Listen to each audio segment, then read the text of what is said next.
All right, everybody, welcome to Hardpoints. It's your podcast about energy, security, and the startup economy, and of course, how they intersect to shape the world around us. Each week, we unpack the real dynamics behind the headline, what's changing, what it means, and why it matters to you. Thanks for being here. Hey, Neil, how you doing? Good, Mike. How are you? I'm good, man. It's been kind of a busy week for me. I had some travel to Chicago to go to a conference for like some sales stuff, and um, I know you know exactly what this is like. Is like you try to minimize the amount of time that you're away from home because you want to be that present father, which means you're just an absolute slog while you're on the road, just like 16, 18, 20 hours a day in order to get as much done at one Totally. time. So still kind of catching up on sleep. That sounds very familiar. I got back from Wyoming late last night, so I think we're playing the same game. I was in a part of Wyoming. My company is actually in Laramie, which is southeast.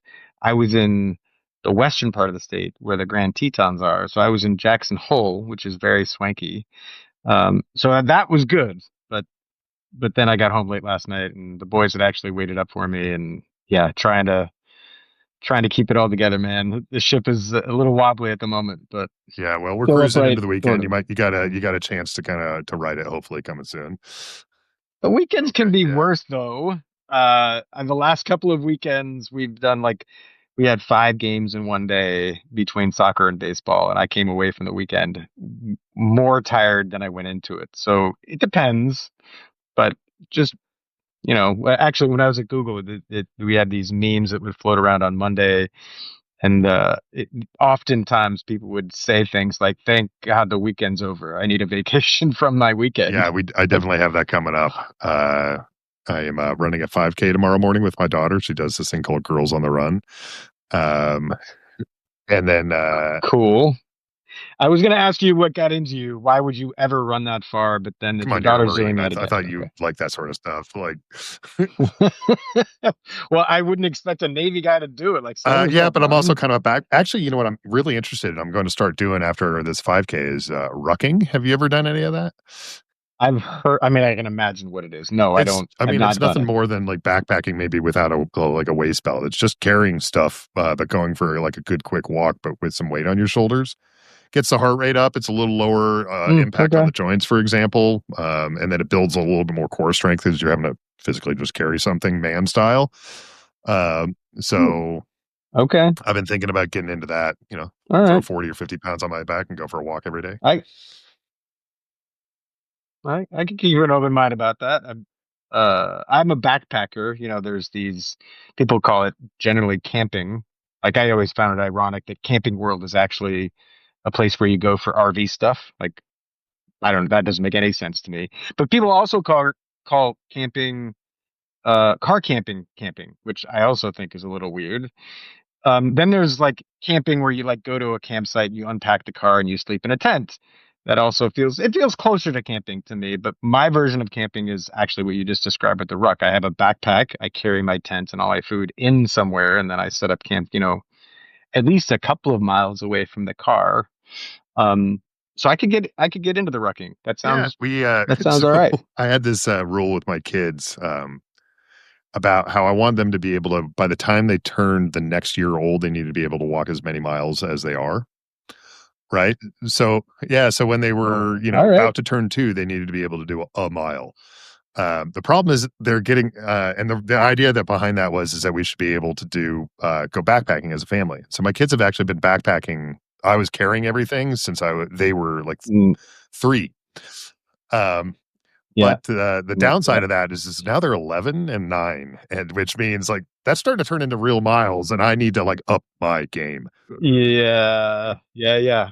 I will also note when you say they were 3 and you were carrying everything, I'm guessing you were also carrying them for part of that Yeah, there was a as little bit well. of that, No? but there was also this component of like, here I'm loaded down like a rented mule, and so the kid starts whining about like, oh, their feet are tired or something like that. So I pick him up, and I'm like, now I'm really huffing and puffing because I'm a beast of burden.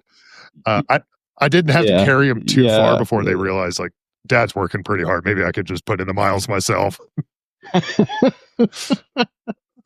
yeah. I appreciate that. I did that for my, it was like my younger boy actually I put him on my shoulders. So I had the backpack and then him on my shoulders, and he laid on top of the backpack and fell asleep. Oof. So Yeah, I done. got no such sympathy. All right. Hey there, news lovers. Strap in for this week's wild ride through DC, deal making presidential perks, roller coaster markets, and of course, the noble quest to make your wallet do some good. Here's the news you need. Congress is getting some fresh ideas for gutting yours. Specifically, it turns out that red states like renewable energy tax credits too, because Congress really just can't quit them. Their efforts to roll back the Biden Obama era tax credits for clean energy were talked about a lot. On May 12th, the House Ways and Means Committee unveiled a draft that would keep many of the credits for solar, wind, and other clean energy alive. The proposal would yank credits for electric vehicles, home upgrades, and hydrogen coming on January 1st, 2026. So if you're interested in that, get to work. But it would also tinker with other like transfer rules through 2027. Fear not, for now, nothing really changes for projects already in flight until the end of 27. And this is a fairly classic kind of beltway chess sort of thing. Expect a lot more amendments, political posturing, and of course, maybe even a Senate surprise before the debt ceiling showdown in August. Our next news story is about a palace in the sky, a gift that couldn't possibly be an emolument, of course, which is specifically Qatar, or the QATAR named country in the Middle East, wants to drop a $400 million Boeing 747-8 into the president's lap, or rather his hangar, as the next Air Force One. The U.S. has been looking for a new Air Force One for a little while, and it's just never been doing that.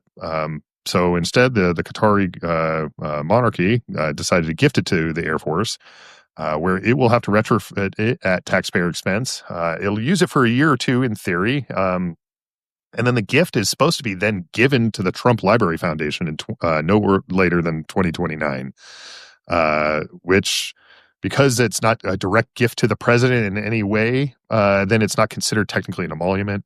The emolument clause is about, like, in the Constitution, how the president's not supposed to be corrupt. So in the most legalistic interpretation of it, the president isn't pocketing the plane himself, but Dems and pretty much anyone with a bullshit meter are calling foul, warning that foreign royalties shouldn't be gifting hundreds of millions of dollars for the personal use of ex-presidents. I'd say grab your popcorn. It's going to be probably heading to the Supreme Court. Our next story is about inflation's slow descent and the market's kind of love-hate dance. April's consumer price index, or CPI, cooled to 2.3% annual inflation. That's the lowest since February of 2021. So that's good news. And below forecasts, which had been at 2.4%. But it's still above the Fed's comfort zone, which is 2% or below. A lot of the equity markets cheered. The S&P 500 climbed about 0.5%. Its fourth win in a row on a day-to-day basis, and the Dow jumped 271 points, or about 0.6% according to Reuters. Gas was down within the CPI. Gas was down nearly 12% in cost, but natural gas was up nearly 16%, leading energy overall to be up about a little under 1%. Inflation remains present in housing and increased as expected for both new and used vehicles. Projections from Morgan Stanley's chief economist expect this to be the last good news for a while, though, as the effects of tariffs are expected to hit in the coming months and beyond, as these tariffs on Canada, Mexico, and elsewhere go into effect. And then our final story of the for news that you need is about impact investing and some data that you need to be talking about.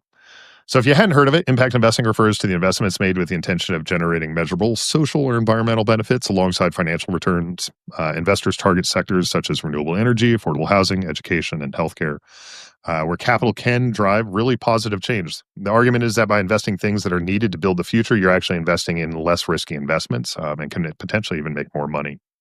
The sector has ballooned to a cool $1.6 trillion of assets under management, but without solid data, it's kind of like shooting arrows in the dark.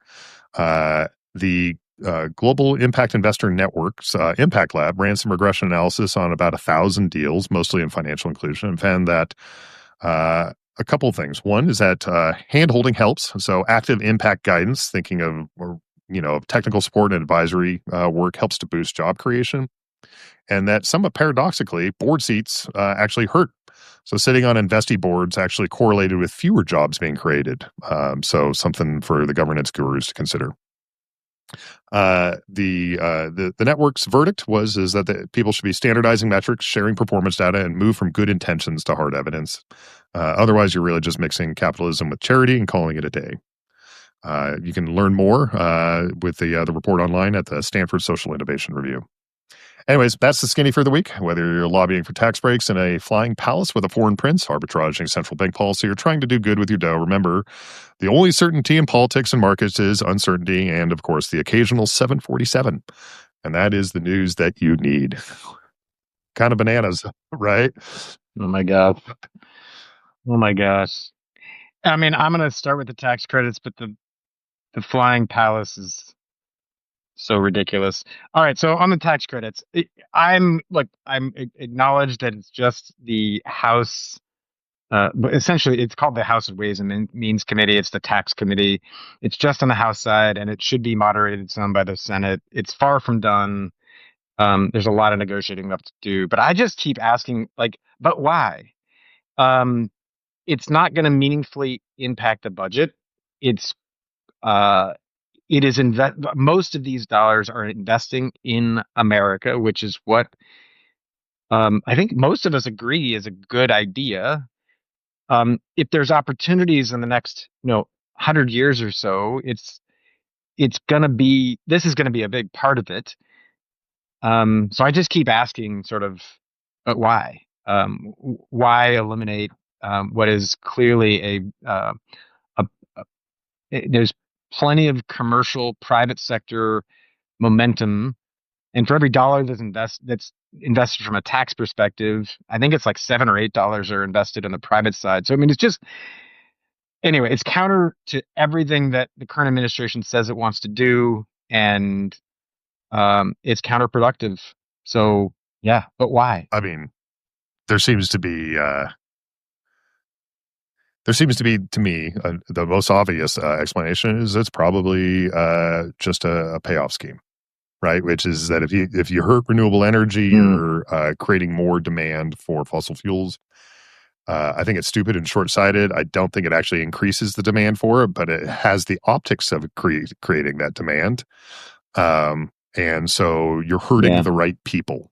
I think is kind of where this goes, and that's unfortunately, I think not everybody that voted for the president, but I think a few people really do think that, which is like certain people need to be punished, and these are the people to punish. Um, that's my darker look at it. Mm. I mean, I can't say you're wrong. I mean, there's all sorts of things that are flawed in that, but there isn't really another explanation that I can come up with, because economically they're hurting their own constituents. They're going to make America less safe.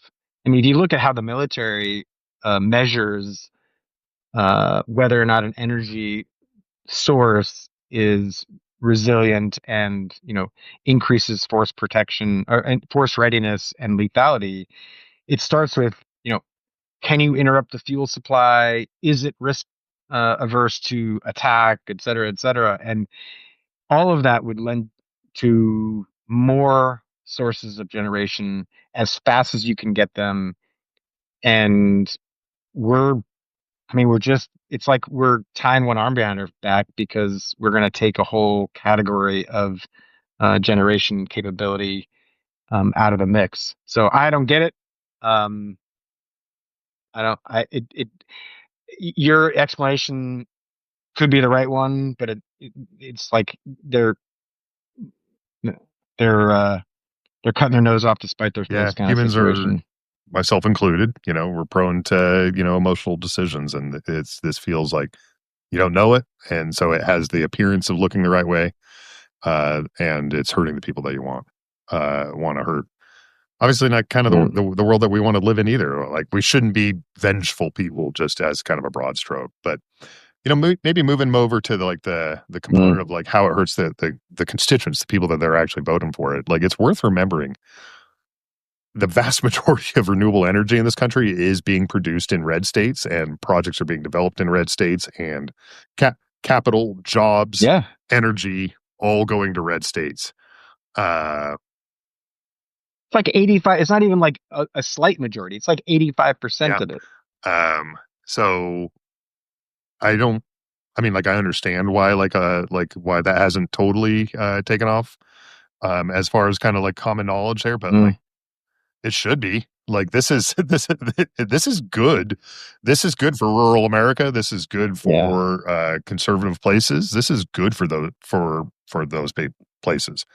As a guy that's was born in Wyoming, grew up a little bit in Alaska, grew up in Idaho. Like I know red Yeah. states, I know rural states. I'm like a threefer in like some of the most rural states in the country. This is good for those places. Hmm. And I'm not saying that because I care about, just because I care about the climate. I'm saying it because like it's just an unalloyed good news story for them. So I don't get it. Oh, let me build on that because I've been immersed in this because I spend a lot of time in Wyoming with my company these days.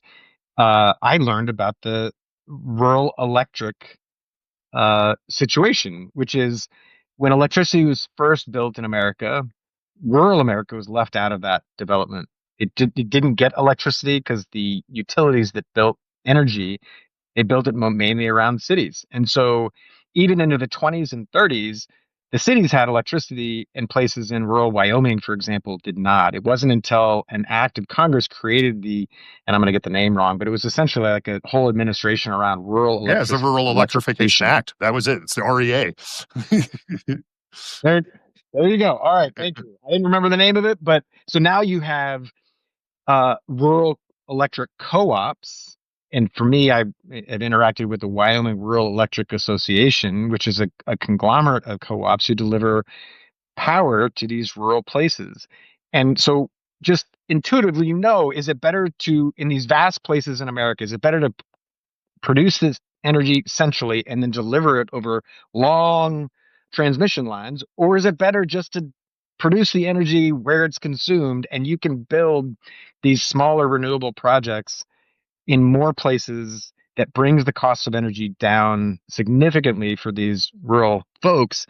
It just makes all sorts of sense, both technically, but also, socially. It puts the power, forgive the pun, but puts the power back into the people who are actually going to consume that energy. So the rural folks at the local level, at least from what I'm hearing, really want this capability. They want to be able to control their own destiny. I mean, who doesn't? And so this is also hurting those folks in Yeah, those communities as well. it's a little maddening, and it's worth pointing out, to combat a common assumption, which is that increasingly the cheapest electricity to generate is renewable energy as well. I mean, that's what's driving a lot of Yeah. this adoption. It's not the tax credits help it to get better market penetration, but the real tailwinds behind it are the fact that like these products just keep getting cheaper and cheaper and cheaper to manufacture as economies of scale build in there. Oh, and one other thing. Somebody made the argument the other day. Well, the renewable energy wouldn't make it without the subsidies. Oil and gas can do all of it. Well, oil and gas actually gets subsidized as well. Let's not forget that. And look, I've said it before on this podcast. Like, we're not going to get there without all of the above. Like, I'm not advocating for a turn off oil and gas tomorrow plan. Um, if we're going to meet the energy demand of growing electrification, data centers, economic growth, population growth, look, we're going to need everything as much as possible, as fast as possible. Um, I don't. Anyway, so the proposed um, tax credit rollback just it runs counter to all of Yeah. those things. Um, Well, since a lot of the stuff's kind of manufactured overseas, let's talk about like tariffs and inflation a little bit, and some of the news that we're seeing there. Like good news, yeah, Mm, inflation's down, and not only is it down, it's down more than projected. That's good. That's good for the American economy, right? yeah. Hold my beer. Like, hope many folks are saying that, look, it just hasn't hit the actual shelves yet. That if the tariffs at current levels stay, that it will, and it just hasn't hit yet. Look, I'm not an economist. I don't know, but look, maybe we should just take the win for now and call it good. I will say that this was the key issue of the last election. So if inflation stays down, that's the thing that's going to impact everybody the most. So fingers crossed it stays where it is Yeah. and keeps I going down. This conference I was at earlier this week, we had some of a member of the Fed, actually, the Chicago Fed was there, and she was kind of presenting some of the Oh information wow, as far yeah, as like projections moving forward, et cetera. Obviously, it's an imperfect science, as just the most recent news reports there. But what's a tenth of a point between friends here? Um, but nonetheless, uh, you know, there were some really kind of interesting things that came out of that for me from a numbers perspective. The first was is that she showed the band of and this is at below the 145%, tariff on like where projections are on where tariffs are likely to settle out. And Yeah.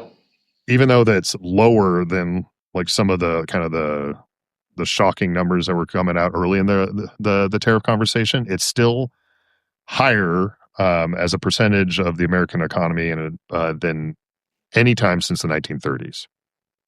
Right, Mm, since the smooth, mm. like the days of Smoot Hawley. yeah, that since we're talking about like legislation from the 30s, uh, Right. yeah. Pull So that one out of my back pocket, right? yeah, Yeah. nailed it. The previous time I'd heard about that was in Ferris Bueller, but so there's a component of that. I my office mate here, his family runs a trucking company. He started this trucking company in order to pay for college, and which is a story that I love. But they are looking at a real downturn in shipments, and so it's been a tough time for the trucking industry broadly, associated with a lot of stuff. So those two things, you know, optimistic. Like I want the American economy is strong in many ways and outperforms expectations fairly often. So I hope we're all wrong about this, but like you look at like not enough shipments happening. You know, tariffs as taxes are higher than they've been in like 100 years. Like that's going to Mm. have that has to have an effect. So I guess we're kind of in a wait and see mode associated with that. you know what we're not in a wait and see on is that freaking Uh, 747. yeah. But yeah. Apparently, laws don't matter anymore. Ethics don't matter. Like, I mean, just like yeah, Oh and my like god. the part that kills. I mean, it's clearly a bribe, man. Like I know we're getting spun by every angle. Like it's not like somehow it's not a bribe. It's a Yeah, fucking it's bribe. the most blatant and obvious bribe. Like in is it potentially the history of bribes? I mean, I'm struggling to come up with a more obvious bribe than here's a $400 million plane for your personal Yeah, use. Yeah. gold plated plane, right? I mean, it's maybe because it's a flying bribe, it's not as bad. Is that is that maybe the thinking? I don't know.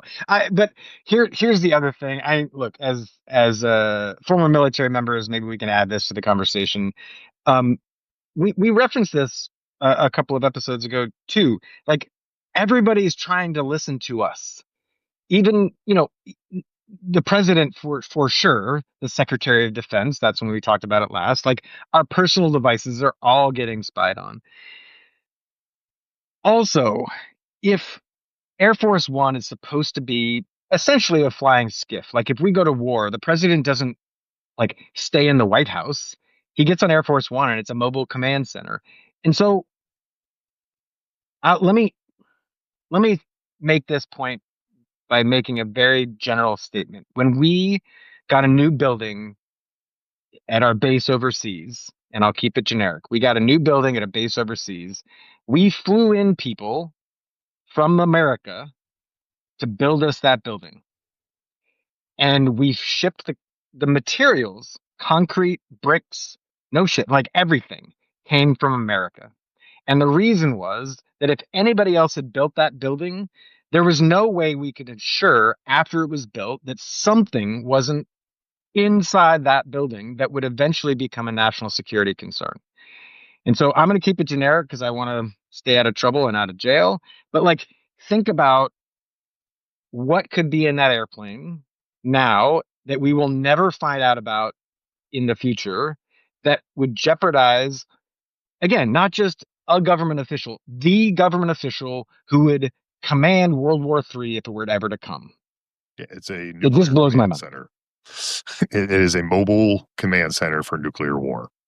It is the. I mean, I know we Yeah. don't care about nuclear secrets either because we store those in the spare bathroom too. But like, I mean, like, what? The other part that I think about with this stuff is all the people that enable this bullshit. And so there are lawyers inside the United States Department of Defense that are coming up with legal justifications for this.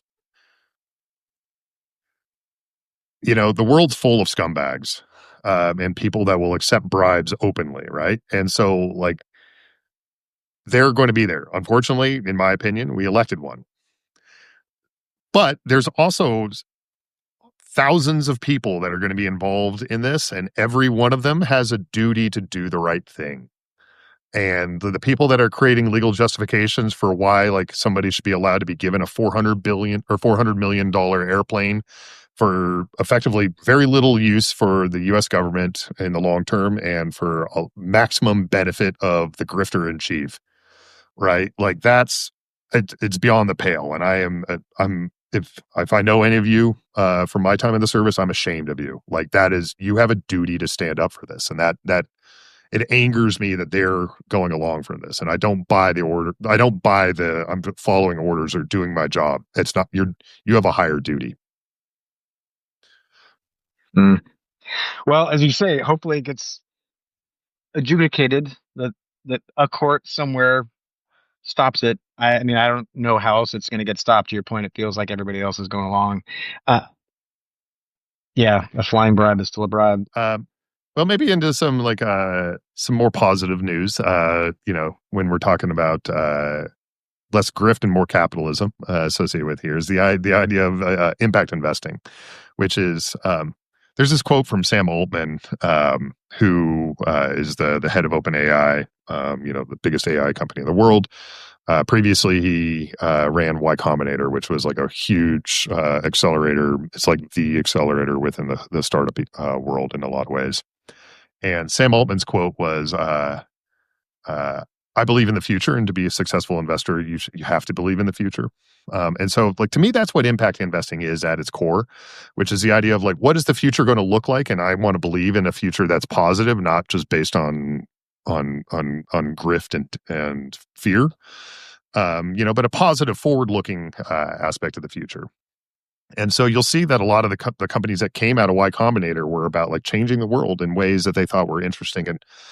And you and I as startup guys, we're that way too. Like, how can we leave our mark on the world? And so impact investing is kind of that angle there. Um, so, you've been in this space for a while. You used to actually wear the investor hat now instead of the CEO hat. Kind of what are your thoughts about impact? Well, I mean, there's many flavors of it. I think there's a lot to be said for measuring impact, quantifying impact, and I think there's a huge message. What the story was primarily about is just being smarter. I mean, look, if you're rich and you just want to give your money to a certain cause, by all means, do it. It's your money. Do as you please. If you want to actually get something done, then you got to find like ways to actually quantify progress. So you have to identify what you're after, um, and then actually measure it. And the old saying that you can't manage what you don't measure. So I think that's largely a good trend, and we're getting more sophisticated about what and how we measure.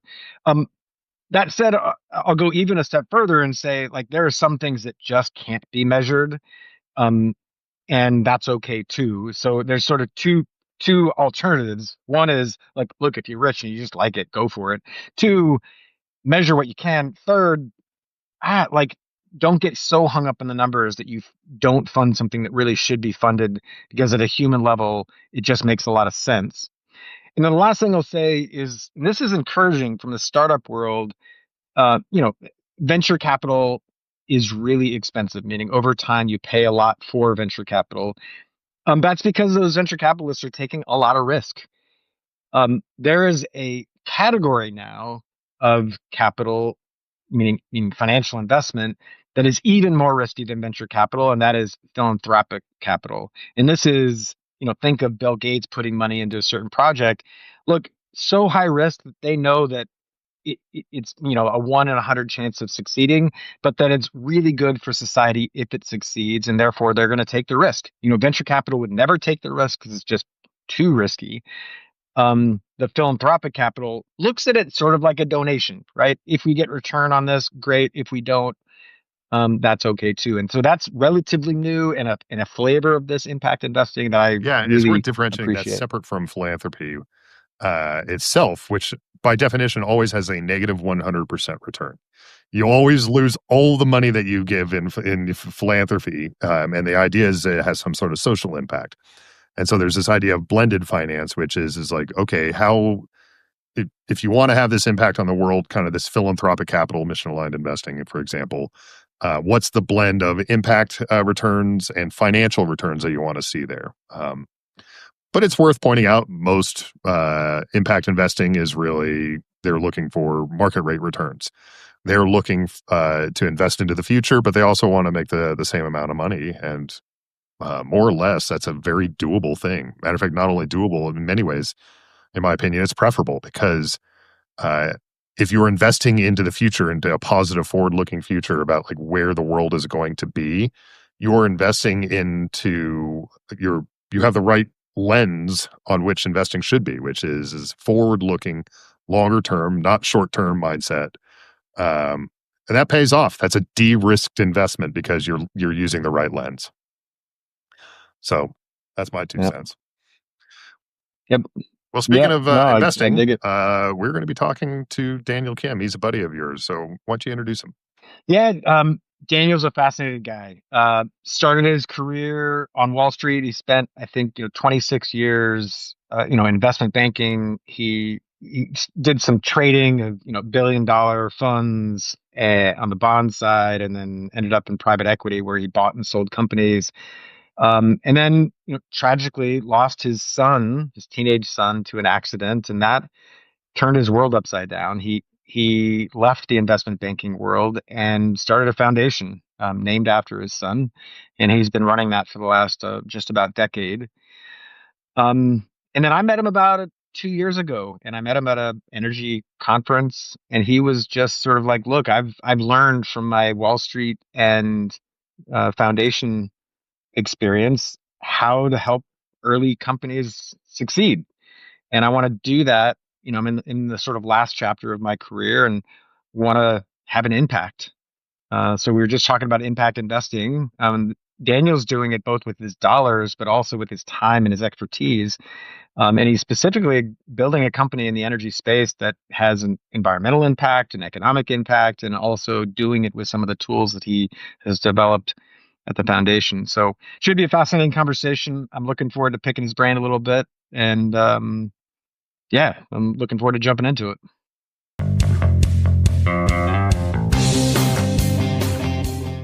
Daniel Kim, welcome to Hardpoints. Hi, Neil. Nice to be here. Thank you very much. Yeah, well, really appreciate you doing this. You and I know each other really well, so we'll dismiss with the formalities, but we're really excited to talk to you today about building an energy company. Wind, solar, storage is in the news these days with the potential tax credit impacts, and you're building an energy company, and at a moment in time where things are very much in flux. So why don't we kick it off, jump right in with sort of what are you up to? What are you building, and what's your approach? Sure. Well, with the formalities, Mr. Rittner, yeah, we'll dispense with that. Yeah, no, I think it's an important time. We're at an inflection point. I spent many, many years. I spent 25 plus years on Wall Street as an investment banker.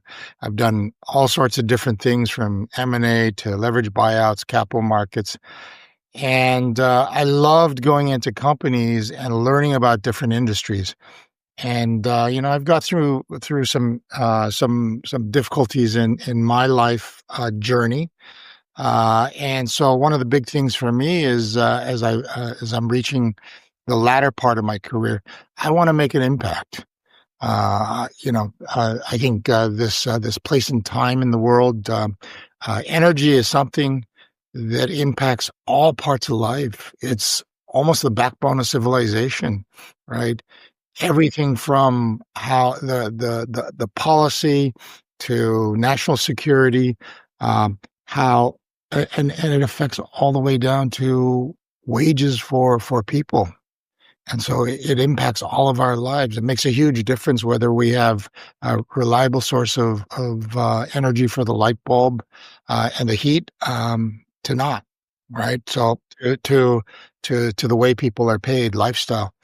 And I think we're at an inflection point.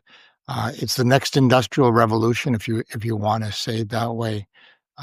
So if we can do some good in the world by addressing some of these big changes, but also capitalize on the opportunities that are ahead of us. You have this big electrification of the global economy, more and more demand, distributed energy or energy distribution, and an aging infrastructure grid. So there are a lot of challenges, and why not? So if we're not going to do it, somebody else is going to do it. So let's let America lead on this as well. We've been the leader in a lot of different areas, and it's only natural for America as a country to move forward. And within America, why not us, right? We have the convergence of policy, the environmental issues, demand for energy, also finance, right? Which is some of the operational background and experience that I have. So why not approach it that way? So what we're building is a platform that takes into consideration, or a big part of that is hardcore next level engineering, distributed energy in terms of solar, product development in terms of battery energy storage solutions, right? That is a very important feature of how that next step in how we manage our energy and energy sources so that we don't waste it. And how all that comes together. So the platform that I'm building brings together all these areas, and it opens up the area for us to be not only developers, energy providers, but also energy traders, right? Let's get the energy in a low cost, efficient way to all parts of our economy in a safe way. And then in terms of national security, whatever craziness is happening out in the world, in terms of policy, domestic and international, energy, even without all that, energy is a national security concern. I mean, we saw it in the 70s and 80s, and even in the 90s, a couple of blackouts on the eastern seaboard, right? When energy goes out, it creates havoc. And in order for our economy to continue to grow, in order for our society to grow, we need to have a stability and reliability. And I think that's very fundamental, right? Awesome. Well, that you touched on a lot of different topics there. And energy as a economic driver. So I stole a phrase from the CTO of Breakthrough Energy. He called energy prosperity, and I think it very much resonates with me. You also touched on national security, but let's talk before we move further. Let's talk specifically about the kinds of projects you want to build, and as I think you also said, finance and operate. Can you give us an example of a project that you'd want to go build? Sure. Small utilities around the country, the energy production modes that they've used in the past, obviously, coal and then gas, natural gas. Uh, the next evolution is renewable energy, and because of the way those older modes are, they're very, very capital intensive, and they have to be in kind of one location. New technology like solar batteries allows a much more distributed format and mode across a larger area. So you have smaller projects that still require a lot of capital, but much less so than the original modes. And so we want to go out and build, and we want to engage commercial and industrial companies, commercial and industrial opportunities. Having a solar on your rooftop as a resident is great as a consumer. That's fantastic. And I think everybody who has the opportunity to do that should do that. But there are a whole lot of people that can't. And so let's go help transition the modes of electricity production for companies and also smaller utilities. The larger utilities, again, those are still going to require gigantic amounts of capital. I don't necessarily want to see as much of an opportunity there, but smaller projects. Can you give me a sense of the scale? Like, what is a different size project that you're operating in versus what a utility does for like Sure. acreage production? Sure, anywhere from 5 to 100 acre parcel. Let's put up a solar farm, if you will, just some basic projects. Every parking lot that you see in urban areas or suburban areas, those are ripe to have carports. You know what? It's a win-win. It keeps the ground cool. It keeps your car cooler, and it also uses that space to produce electricity right in urban areas where that electricity is going to be used. So every parking lot should be converted. But anywhere from 250 kilowatt to 50 to 100 megawatt projects are the right sweet spot, if you will, for different projects. Gotcha. And so, are you involved in some of those parking lot conversions? Yes. Those tend to be uh, um, probably what most people see most often. You go out into farm country, and nobody wants to take away farmland from food production, but there are areas that even food production is not really feasible. So instead of letting the ground go fallow, as long as it's somewhat close to a utility line, let's convert that and make it productive. Yeah, I was talking to a guy here in the Denver area that does the parking lot conversion stuff, and he was finding a lot of business with automobile distributors. If you want to go they apparently, especially here in Colorado, where we have a real problem with hail. So not only does it keep the car cooler, but also we have a lot of this really high severity hail that like people were like having to write off on their insurance, and they no longer can. And so he was finding a lot of conversions associated with that. So I always maybe somewhat ironically, I just paid off an insurance claim for hail damage on my rental car from 2 months ago. Awful. Sorry, go ahead, Mike. Yeah, no, but it's like, there's a lot of these like, one of the things I hate is how much people like buy into these false choices. We can either have solar or we can have farmland, but it's like, no, actually there's a ton of space where we could be putting in solar right now, and it's a win-win for everybody. It might be a little bit more expensive to install than it would be just to convert farmland, but there's that.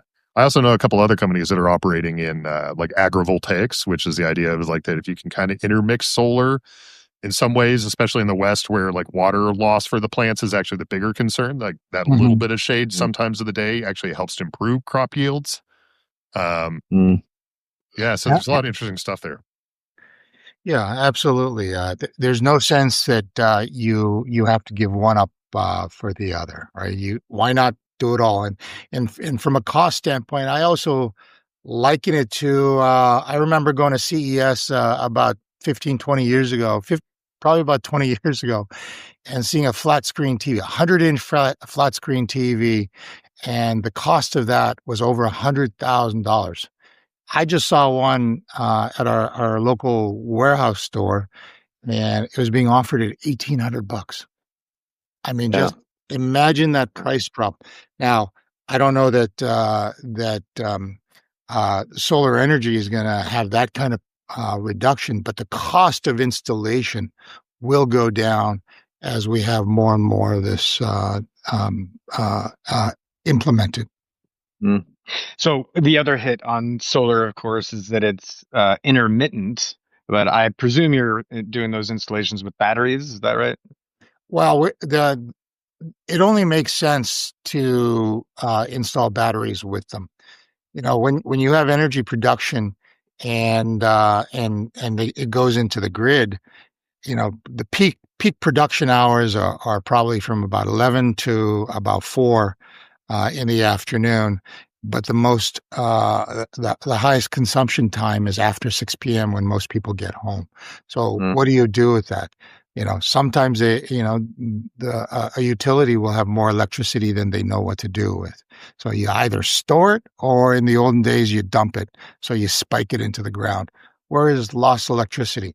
Now that misstep, the batteries allow you to realign the production, so you're not wasting electricity. So it's a much better way for us to manage, I guess, that asset and liability from a financial standpoint, right? And batteries are kind of on a similar curve as far as becoming more and more cost effective, just like solar panels are. So it's not crazy to think of industrial scale batteries any longer. Yeah. And they're getting safer too. Yeah. I also wanted to tee you up on like headwinds and tailwinds. We hear a lot about tariffs. I'm guessing that what you work on is impacted by the tariffs and maybe also the tax credits. So there are tailwinds, like you just mentioned, like better safety and lower costs. We can talk about that as well. But what are the top headwinds and tailwinds for you? Well, I think we just witnessed in the last administration, the IRA, that was a huge government, once in a generation type of policy support and financial support. The future of that is a little bit uncertain, but I think as the global, as just about everybody in the world believes, we need to make this transition. And again, the U.S. gets the lead.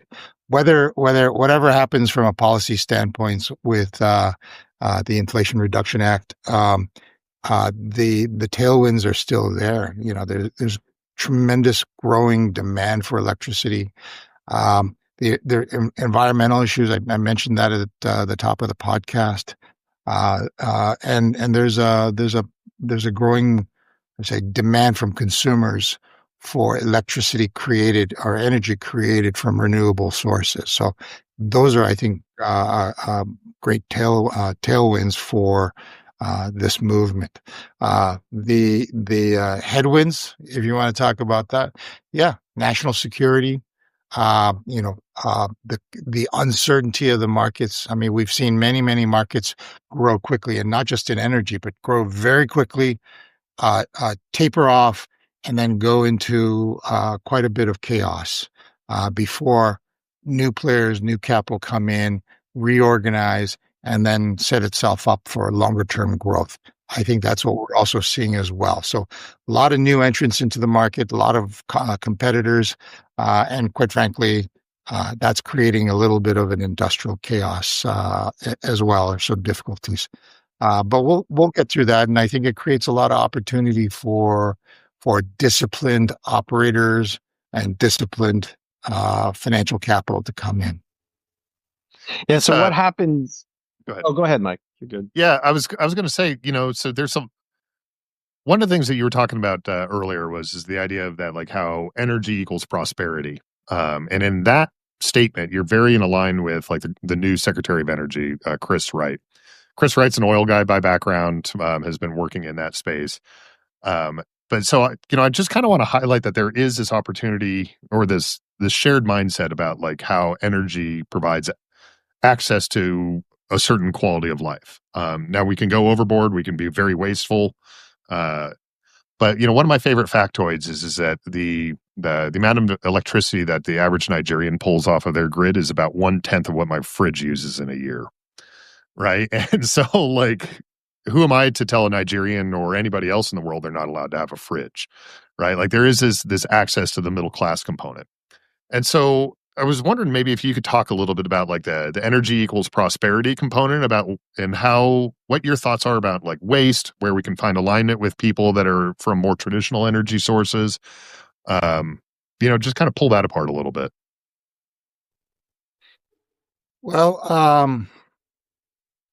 to me, it's policy, it's cost of capital, um, and then advancement in technology. Right? Those I think are the three big areas that contribute to progress and for people or communities to be able to move towards that.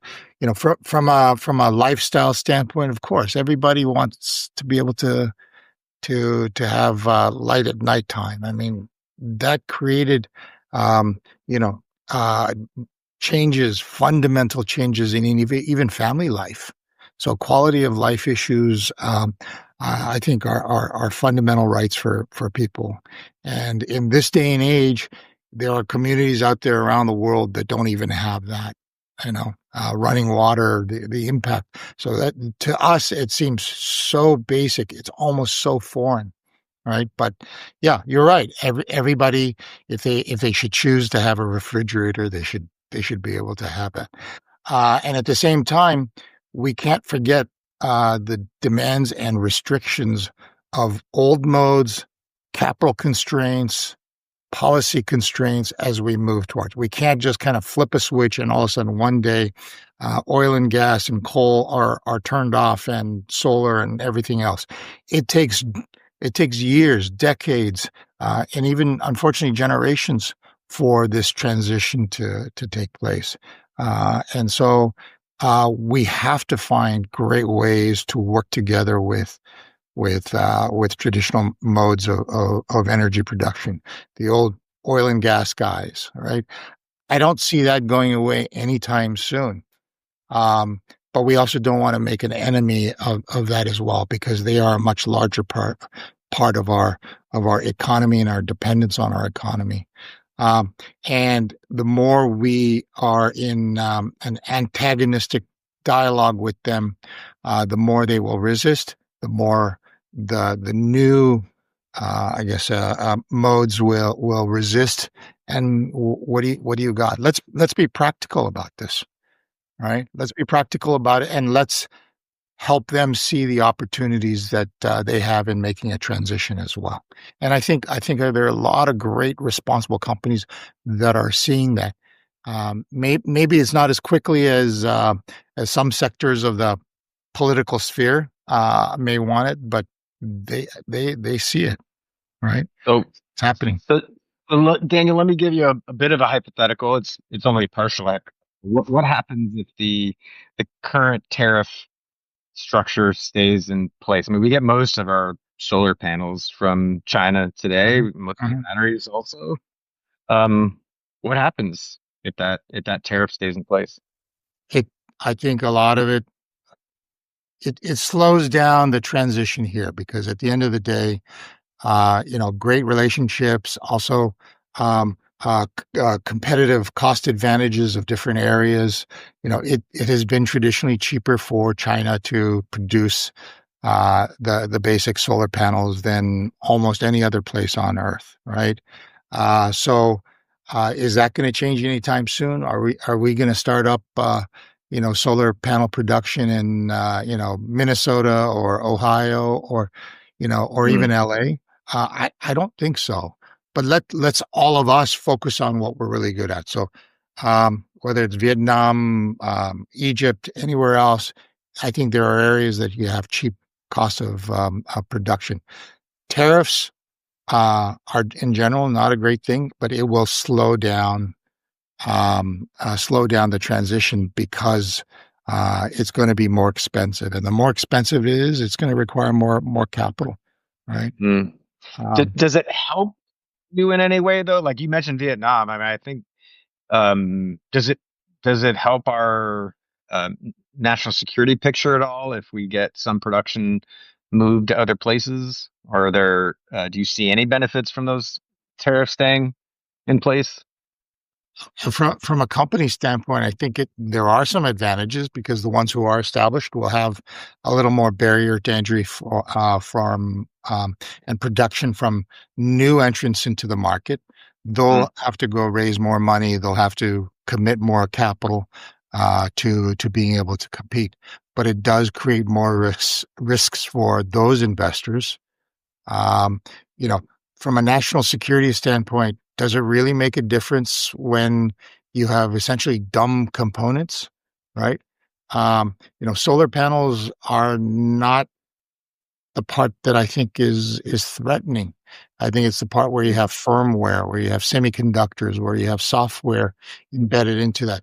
Those are higher end value added products that we could actually do right here in America, right? In fact, much of that technology was created here, or the basis of that technology was created here. So why not bring in the simpler, more labor intensive, commoditized products like battery cells and modules, bring them here, do the final assembly where you're doing the circuitry, the implementation of the firmware, the middleware, all of the battery management or energy management systems, the software, and how it talks to the grid. That's the part I think where it's where the threat lies, right? Yeah. So we should be very conscious of all of this from a policy standpoint. Right?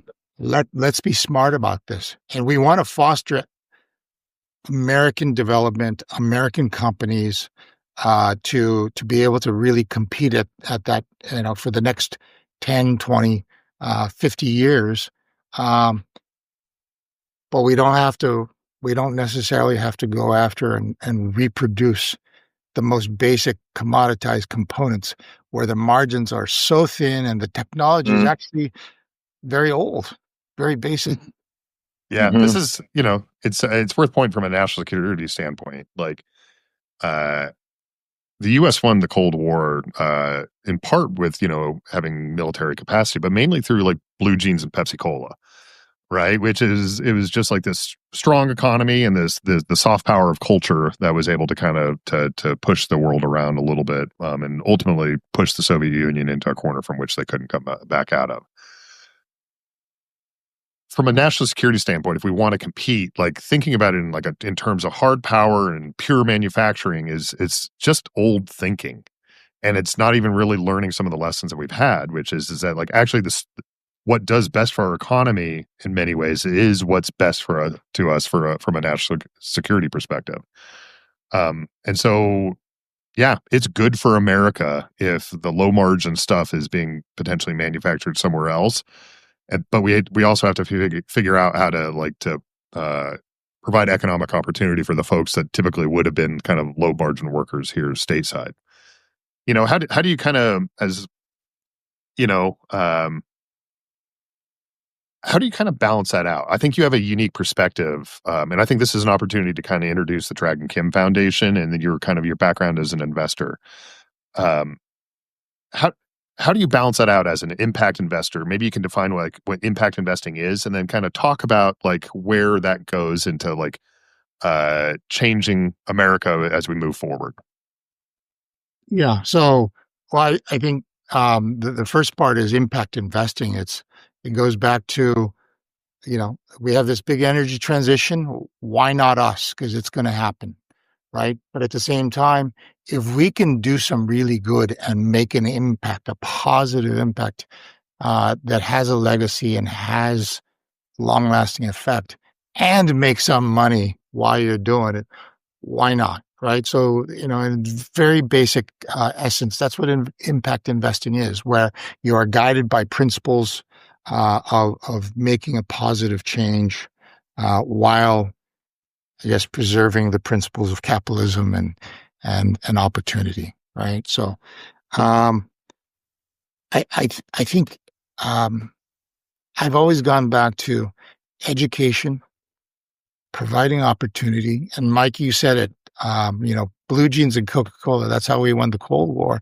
That's hearts and minds. If you think about it, one of the reasons why America was so powerful and so positive in the world in the last, 75 years was because of not just what it was, but what it represented. It represented hope. It represented opportunity.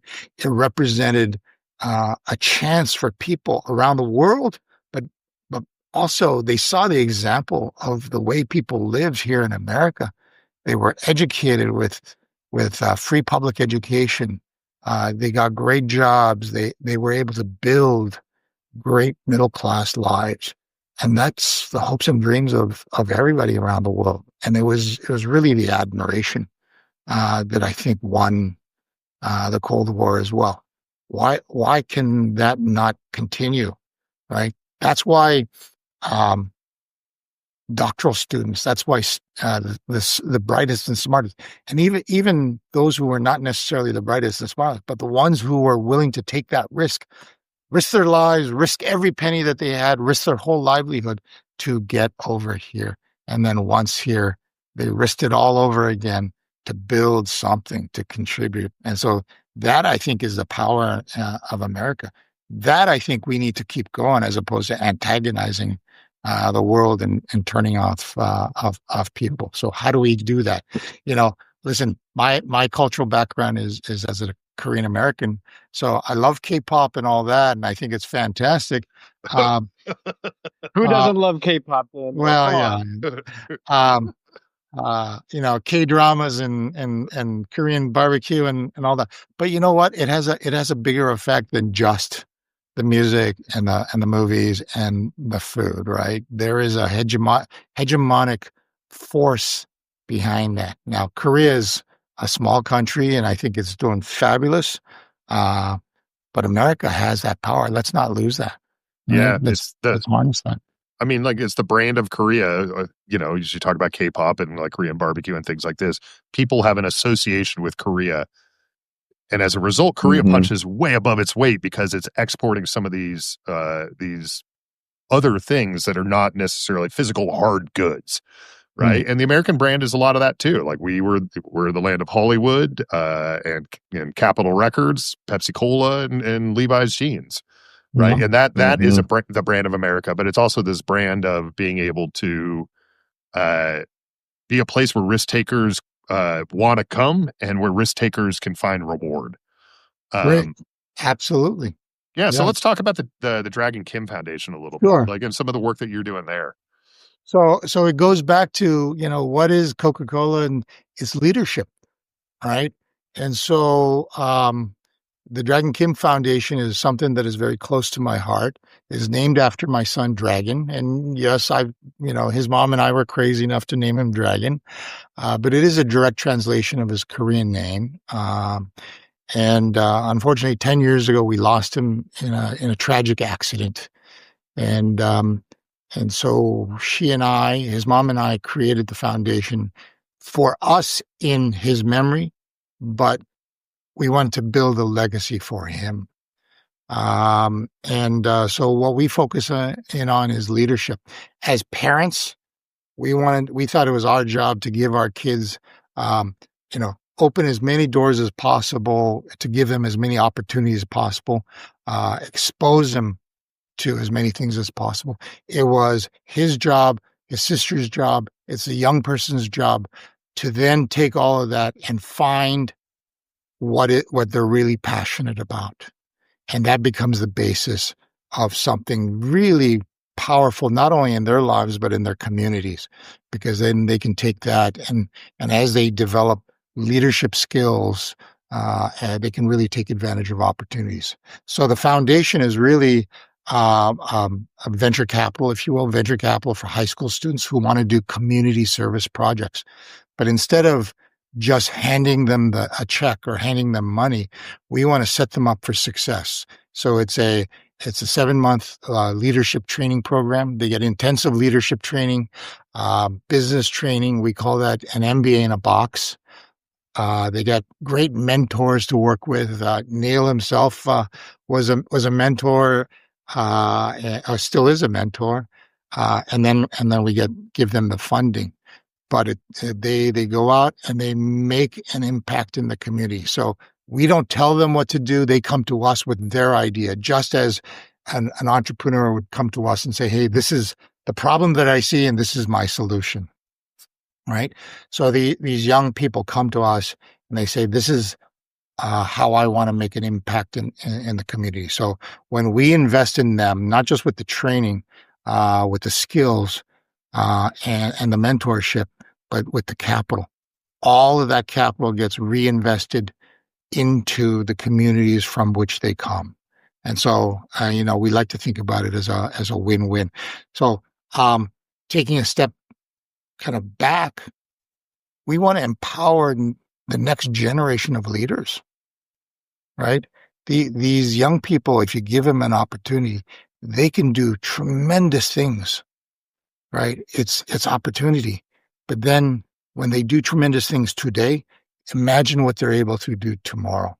And as they're doing whatever it is that they're pursuing today, and it could be healthcare, it could be coding, robotics, could be art, it could be sports, whatever they love to do, and they want to use that to contribute into the communities. They have the seed of philanthropy, of community in them, right? And then they get to move forward, and whatever they pursue. And I tell them, you guys don't have to solve world hunger today. You guys can do that when you're a little older. But let's practice today with how you change around your community, how you change around your corner of the world. Right. So, yeah, I'll just offer as a mentor. This is my second year doing it. Just to give a flavor of the kind of projects that come through. My current project, there's a young man who grew up picking fruit in his grandma's backyard and has decided, that's called gleaning, by the way. I didn't even know that before getting this project, but he's now organized a group of his buddies from his community, high school and Boy Scout troop, etc., to go around to the backyards in his neighborhood and glean, pick the fruit that is otherwise going to fall on the ground and rot, and deliver it to people who need to eat. It's like the coolest project ever. And like, I wouldn't have thought of it. Wouldn't even have crossed my mind, but he's doing this through the DKF, Dragon Kemp Foundation. I will also say, Daniel, the other thing that's really, you said give them the opportunity. You also challenge them. I've heard many, many times as a mentor, don't solve the problem for them. Don't fix it for them. Make them fix it. And I think that's a really important point that wouldn't have occurred to me either. So I don't know if you can kind of talk about that a bit. Why is it important to challenge them, to push them, to not just solve the problem for them, but to give them some tools, some resources, but then ultimately make it their challenge to solve? Yeah, thank you, Neil. At the end of the day, we all as parents, we want to make life simpler for our next generation or better. But in that, the risk is that we rob them of their learning, right? We want to teach them all the values. We want to teach them all the skills, and we want to know that they have that ability to discern right and wrong, good and bad. But at the same time, we can't protect them always, right? It's like that touching the hot pot. You don't want your kid to be in pain, but at the same time, touching that hot pot, they will never do it again, right? And so it's kind of like that, except if you do it for them or you make the path so easy for them, you rob them of the learning, right? And I'm not saying this is what we do as bad parents. We do this as great parents. But let's think of the long term, right? They come of a certain age. Excuse me. They come of a certain age, and they should be employing all the things you've taught them as parents, right? To solve problems, to think creatively, to have that ownership and self-agency to make those decisions, to become great. And these are all great components of leaders, right? So let's have them practice that now. We could, like, Dragon, the way the foundation started is he wanted to do a free music program for kids in underprivileged communities. We could have done it for him. I could have done it for him. But where's his learning, right? How does he learn, come up against problems and issues and overcome them and keep resilience and learn that grit, practice that grit, so that if this way didn't work, what I thought was going to work didn't work. Now let me figure out a different solution. And I think those are all super important skills, especially as these young leaders become, adults, and as they face bigger and bigger problems, not only in their life, and they will, but in positions of authority, in positions of power, right? That they get to be the ones who are contributing. I hate to say it, but what I've seen over and over again, I've spent a lot of time in different companies, in different organizations. That Pareto's rule of 80-20.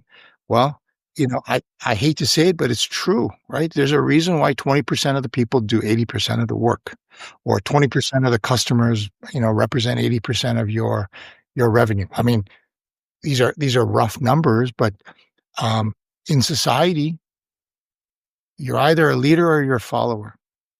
And I want these kids, and there's nothing wrong with being a follower, right?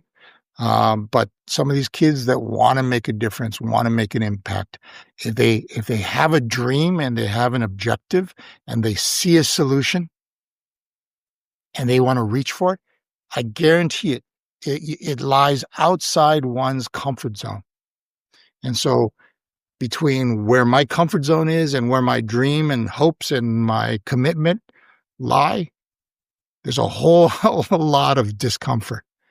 And that's why most people don't go after it, right?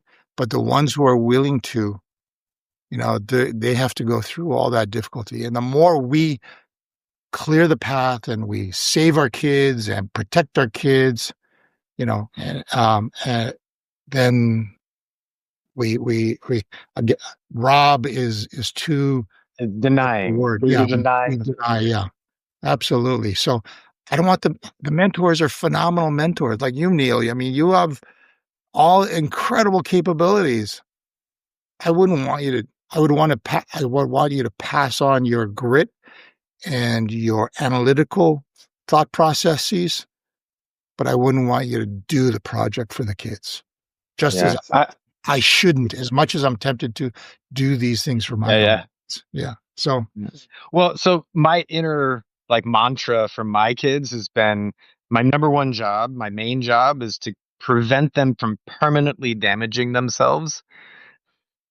And that has guided me a few times. I think what was really impactful in DKF and as a mentor was we got to give them the opportunity to face that unknown, potentially fail. And what I've seen several times is they strive through it. To your point, if you deny them the opportunity to achieve, to fight through, then you also you've prevented them from learning the key lesson, which is that if they focus and have the desire, see the vision, certainly with some advice and support, but that they achieve it. And I've seen them persevere through. It would have been way easier for me just to solve it for them, but it's way more productive for them to solve it for themselves. What would you, where would you go with the next step of this? If somebody was maybe not,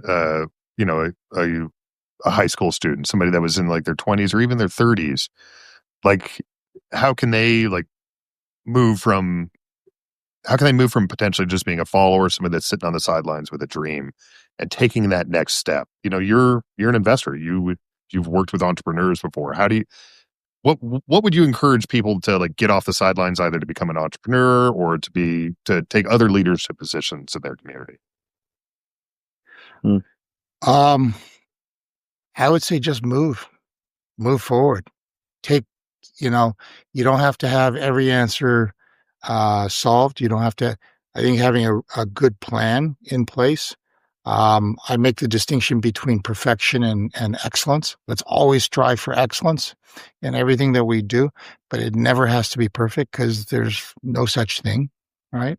So move forward, and there will be problems, there will be mistakes, there will be hurdles. I think a great entrepreneur is somebody who's able to be resilient and take all that in stride, and to know that they're not alone, right? Sitting on the sidelines, and if they have an idea, quite frankly, they're already halfway to being a leader or exercising that. They're already there because they're thinking about it. Um, on a personal side, it's like what holds them back, right? What holds you back? And I think that it needs to be a very, very honest discussion with yourself.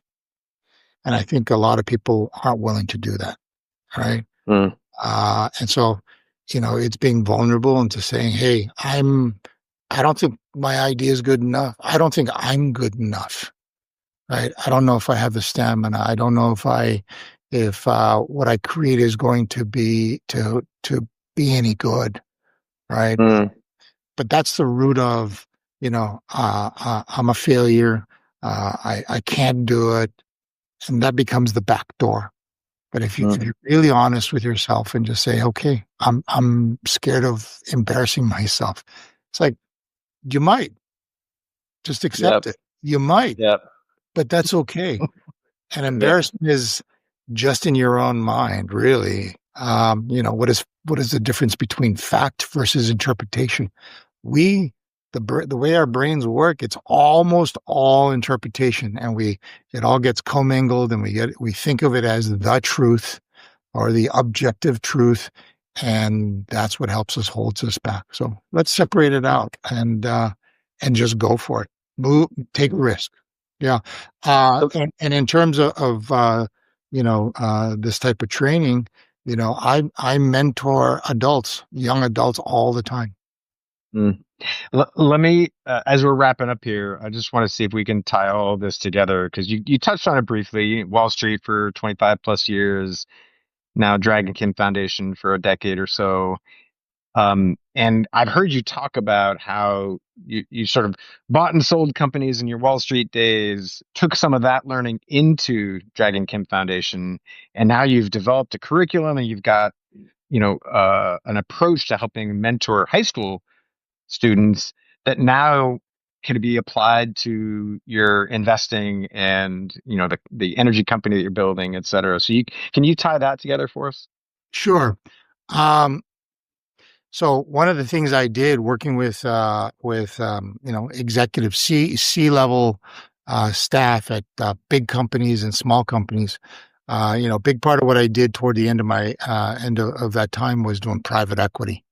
And so in private equity investing, you go in, and typically they're more established companies that have operational issues, and quite frankly, by the time they got to me, they were in trouble, right? So I'd go in with a strategic plan, work with the management team, and put together that operational or put together a list of operational changes, and do it by the textbook, right?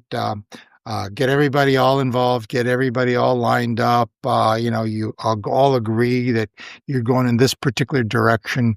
And everything seems to be working, as you implement those changes. And then all of a sudden I go away for, a month, 2 months, 6 months, and I come back, and all of a sudden it's right back to where it was. And then as an investor, I'd be banging my head against the wall thinking, why is it going back? Right. And it happened over and over and over again. And one of the questions I would ask everybody in interviewing everybody again would be, why do you do it this way? Why did you go back to that? I don't know. That's the way we've always done it. And on the surface, that sounds kind of like this inane answer, but if you dig deep, really, at the end of the day, it's about culture. And if it's about culture, it's about emotions. From the janitor all the way up to the CEO and the CFO and the C-level staff. It's about emotion. So you have to implement cultural change before you can really implement long-lasting operational change. Right.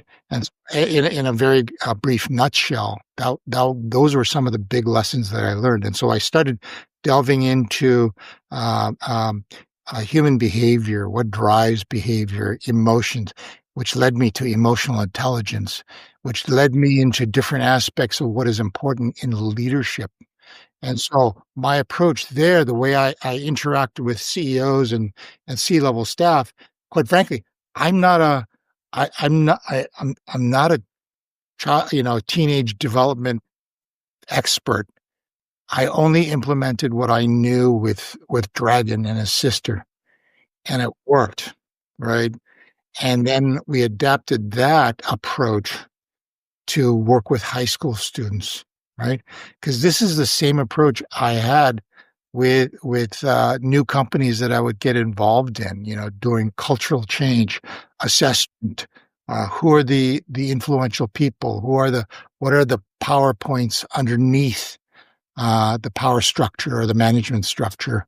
Uh, looking at all of that, that's those are all the learnings and the basis upon which our curriculum is based. And so I spent a lot of time on emotional intelligence, personal leadership, because the mechanics of leadership, how to run a meeting, how to lead your team, how to delegate, you know, how do you lead your team up the hill to plant the flag, so to speak, right? Uh, those mechanical changes and mechanical skills are super important, you know. Uh, but they're like tools in a tool belt. You could have a big tool belt with a lot of different tools and still not use the right one. And I think that's where personal leadership really comes into play. It's that voice in the back of your head that you walk into a reception or a cocktail party. You're supposed to network, and you don't know anybody, and the little voice in the back of your head says, "Don't make an ass of yourself, Daniel. Right? Don't embarrass yourself. Nobody wants to talk to you, right?" But then it's fear. Whether you're 15 or 50, you're going to experience that at some level, right? Uh, that's what's going to hold you back from using and understanding which tool to use in which situation. And so I liken it to these companies that I worked with, and Neil, you and I've spoken about this before many times. It doesn't fail because they don't have a great product. It doesn't fail because, uh, of operational issues, really. It really starts, they fail because the emotional underlying dialogue, that voice in the back of your head, that subconsciousness, that the management and the most influential people in the company have, that I'm not good enough. This is not going to work. And that's what translates in. So let's figure out how to control that. Let's figure out how to manage that and work with that. And then that will have resonance throughout the entire company. And that will create different operational procedures and operational attitudes. And so as an investor, if I go in and I want to, buy a stake in a company or invest in a company, I want to give them the best chance of succeeding because that's what I own, not only for myself, but also my investors. Right. So let's approach it from not only the operational side, but let's approach it from the cultural side. And with the young kids, hey, what better way than to start implementing some of this knowledge and capability into them, into their hearts today. So when they are tackling world hunger and world peace and all the environmental issues and they're putting the capstone on this energy transition or whatever they decide to do, let's give them the best, strongest foundation to move forward with and to be leaders. So far, this year we're funding 63 projects with 138 kids. So far through the last 10 years, we will have graduated 642 high school students, right? In the next 10 years, my goal is to fund 1,000 projects a year across the country. Imagine these kids coming together. They're all doing different things. They all have different solutions. They all have different paths and journeys, but they have this incredible heart for community, right? And they're all problem solvers. They're all leaders. They're all networked together, the exchange of ideas. What problems can they not solve together, right? And so, yeah, that's what makes me so excited about this next generation and doing that.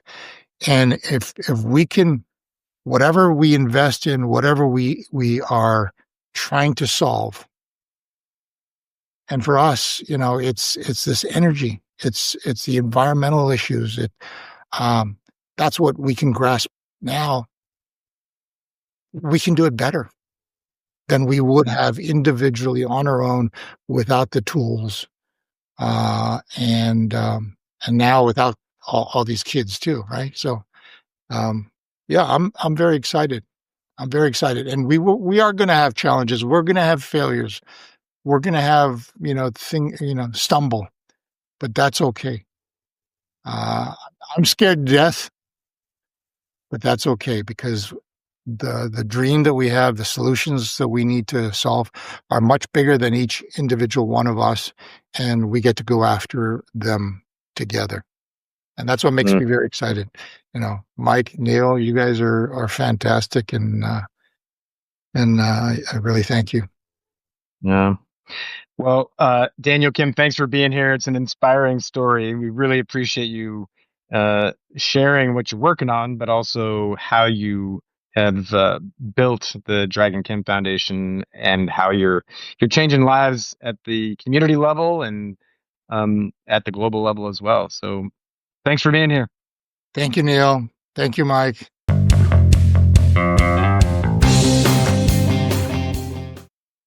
Daniel was a great interview. I really enjoyed kind of listening to some of his backstory. He didn't really go into kind of how he lost his son, but like it's clear about like how he needed to move forward, and he wanted to make sure that like the legacy that he leaves and that his son leaves is a little bit different than the one that was happening. It kind of reminded me of a book by David Brooks. I think it's called The Second Peak or something along those lines. And it's about like people that like often, but not always, have like this catastrophic event that happens in their lives, and then how they pick themselves up and then find meaning in kind of the second mountain that they go climbing in their careers. And so it reminded me a lot of that. But you and I have not had catastrophe in our lives, and we've been able to to go after that second mountain to climb. We both had like a dream job that was, flying fighters for the military, and now we're doing a new thing. So anyways, I really enjoyed that about, finding a kind of a similar path in what he's dealing with. Yeah. I just love how he tied it all together. I mean, I've been a mentor for his foundation for a couple of years, and I attended some of the trainings and I've heard it, but I think how he described, the sort of crossover between the private sector and the foundation work. And I don't know, I really appreciated how he's connected the dots. I'd agree with that. So you want to do goods, bads, and others, my man? Let's do it. So I'll start this week. So for me, my good this week is that coming back from a conference, and even though I'm pretty tired, I actually felt pretty invigorated. We've been doing pretty well as a business within the promotional products industry, and it's a really cool industry in a lot of ways because they're very open and welcoming, that a lot of industries kind of treat you as an outsider. And as a result, you don't have to go too hard into sales mode in order to develop like actual sales context, like because people are interested in listening to. And so it's nice to find good people out there that are willing to kind of just to have a chat with you for no reason other than just to have a chat with you. And then a lot of them find a reason to work with you too. So yeah, so I'm enjoying that. The bad I would say is this week is all the Naval Academy alumni received a letter from the director of the Alumni Association talking about the book ban that is happening at the Naval Academy. And bluntly, the letter was chicken shit. It was kind of talking about like more of like the process of like how the book ban came, and they're going to have a committee to review what books should be banned. And then, hey, by the way, like, yeah, What? yeah, and like then like, and then it was like, oh, and by the way, the superintendent is like really focused on getting these warfighters out into the fleet. So let's all just like celebrate commissioning week. And I thought it was just the most tone deaf,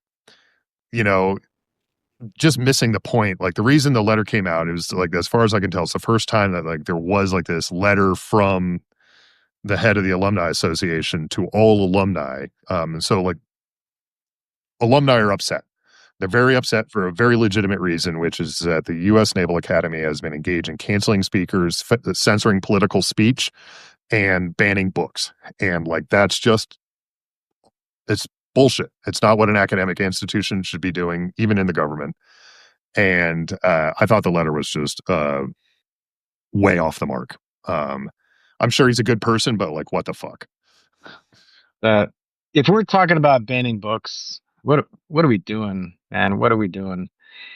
I don't know. I mean, it also reminds me of this phrase, like the answer to speech you disagree with is more speech. Yeah, 100%. I'm hearing stories about like how one of the things that I did when I was a midshipman is one of the real advantages of going to the Naval Academy is that there's a lot of really interesting speakers that come.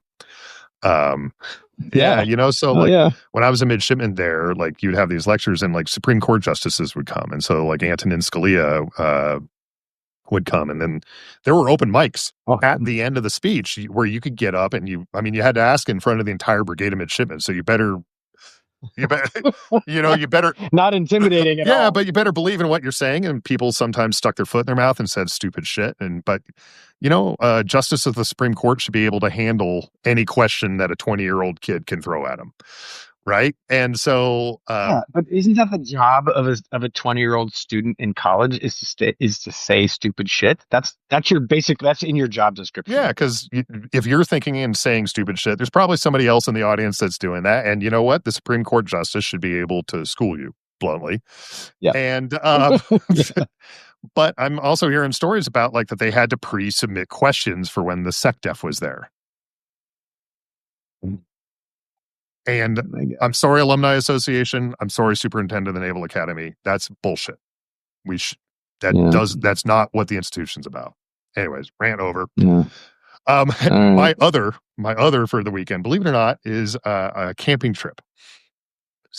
So kind of a busy dad weekend for me. I'm running a 5K with my daughter on Saturday morning. My son's going up with his scout troop in order to kind of do, he's a tenderfoot. So they have like this tenderfoot kind of like Scouts 101 camping trip that they go on, which is kind of fun. And like, I like going on camping trips, but it's literally like on like some dude's property. So it's not like a real camping, in my kind of perspective.